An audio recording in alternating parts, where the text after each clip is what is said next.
Here's my advice for making sure that you do college dating the best way possible. But something that is completely different, studying for midterms and finals. That's what happens if you're unlucky. I ended up living in a house with a guy that I didn't know at all. The worst thing about living off campus, in my opinion, eventually I stopped rejecting him.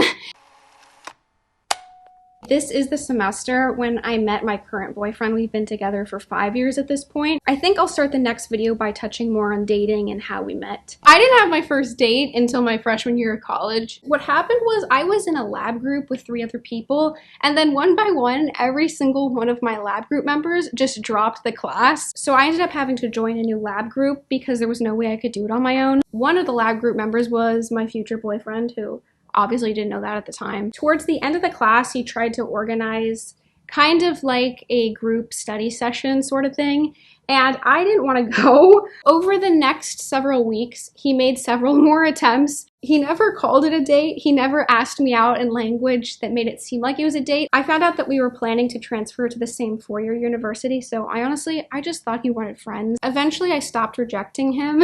He had a part-time job at the time, and so we would go on dates every other day depending on which days he had shifts. I've also heard way too many horror stories about college dates gone wrong. Here's my advice for making sure that you do college dating in the best way possible. A lot of this is kind of like general dating advice, but make sure that your first dates are in public areas. Also bring self-defense regardless. As much as you can, do research on the person. Personally, I would not recommend going to a bar or something like that. In terms of studying, I did go into my tips for getting good grades in my last video, but something that is completely different is studying for midterms and finals. It depends on your class, but some professors will have the final count for a very small amount of your grade, like 15% if you're lucky.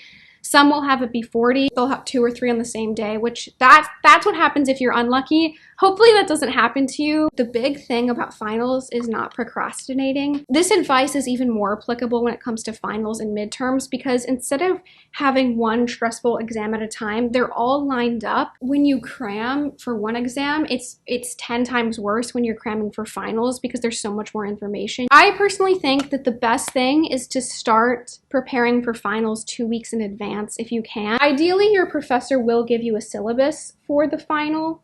Not a syllabus. The nice professors will give you a study guide, and this is the most helpful thing you can have. Most of the classes that I've been in, the study guide has been reflective of the material on the final, but sometimes it's not. So if you get a study guide, that study guide is now your Bible. Final is just a collectively bad time. Another important point to make about this is, especially in math classes I've had, the homework is generally very closely related to the exam. Like, a lot of the questions are formatted the exact same way, so if you understand the homework well, you'll do pretty good on the final.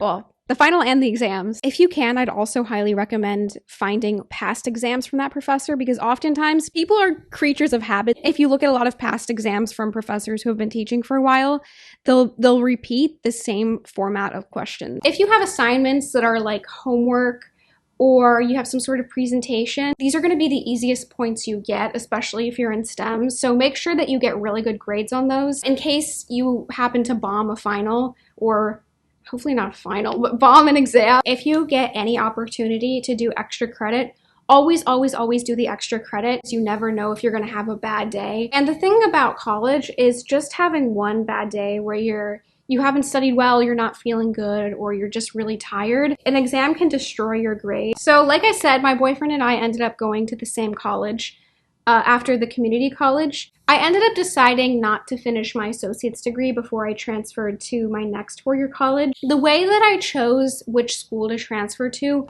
was basically to avoid all the mistakes I had made at the first school I went to. When I talk about my living situation, this was the first semester that I had off-campus living. I decided to live off campus for 2 reasons. One, mostly because it was going to be the most affordable option by far. And the second was because I really didn't want to live in a dorm again. So if you want to live off campus, you have a couple of different options. There are generally different apartments that you can rent. I found that the apartments near my school were so outrageously expensive. So what I did, and what I would recommend doing, so I would tour a bunch of different houses that had leases. So my first semester, I ended up living in a house with a guy that I didn't know at all. This guy that I was living with was very polite. There were never any problems with this particular guy. I know in a lot of schools what will happen is if you live in a dorm, the school will wrap up the cost of the meal plan and the cost of living in a dorm in one kind of bundle. Living off campus and buying my own groceries independently ended up being significantly cheaper than having that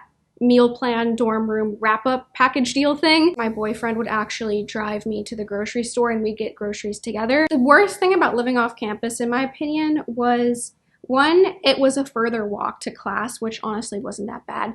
But the thing that bothered me more, this area that I was living in had more crime than the first school. It wasn't horrible, like I wasn't afraid for my life at any point, but it was to the point where I didn't feel comfortable being alone in this area at night. I wouldn't recommend being on your own at night, especially without any sort of self-defense. Junior year, I actually rented a room with my boyfriend. We rented a big room together. There are actually vlogs of this on my other channel. We had 3 other roommates. There was 1 girl and 2 guys. They were really cleanly, which was nice. And I think one of the ways that we were able to work together to keep the house nice was we had this giant whiteboard and we would all kind of take tasks to keep the house in order. We did text, but it's way easier to keep people accountable when you have a board that you can quickly check rather than scrolling up through like a giant group chat. My junior year was actually It was the year that I decided I wanted to switch majors. I'm gonna pick up talking about why I switched majors and how I decided which major to change to. If you missed part 1 of the story, I'm gonna put it in a little screen thingy. But if you already watched that, I'll put another video here. This is YouTube's recommendation for you, so I don't know what's gonna be there.